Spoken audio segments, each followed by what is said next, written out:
مامان توی اگه رمز کارت ساسان از زیر زبونش میکشم کلی خرید میزنم.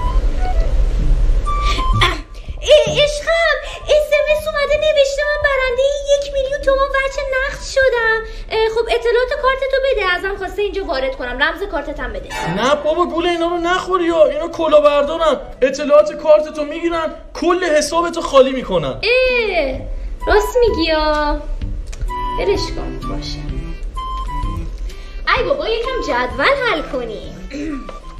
شماره 4 افقی رمز کارت آقای ساسان کشانی. چی؟ تو جدول رمز کارت منو میخواد؟ آره جدولش از این جدیدایه. کو ببینم. ای بابا ول کن برم یه سر به بچه بزنم.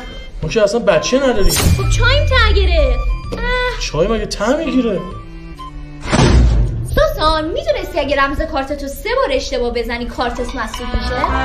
رمزتو بده من یه جا بنویسم پیشگیری بهتر از درمان است. من یه رمزی رو اون کارتم گذاشتم که حتی اگه آلزایمر حادم بگیرم اسم تو رو فراموش کنم باز اون رمز یادم میمونه. خیالت راحت. ساسان نفسم بالا دیگه حالم بد شده. بیا زنگ زدم اورژانس بگو آمبولانس بیاد. فاتی تو که حالت خوب بود.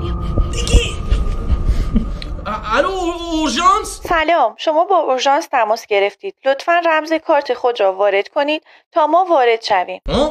این که صدای مامان فریده است که. فهمیدی؟ بده من بابا اصلا حالم خوب شد. بابا دیگه نیازی سلکی آمبولانس و مامان فریده آمبولانس و بکشونیم اینجا. ببین من میرم یه سر خونه مامان فریده باشه. من یه سری خرت و پرت سفارش دادم اونا رو که رسوندن دم در تو ازشون بگیر باشه. چه بیهویی.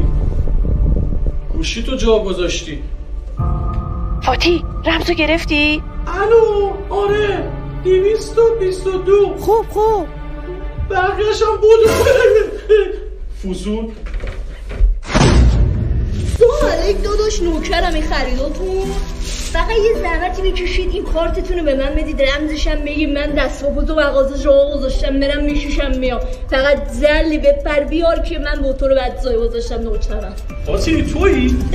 فهمیدی؟ آفرین. ببین این یه تست بود که من ببینم آیا تو کارتتو دست غریبه میدی یا نه. حال کردی گول نخوردم.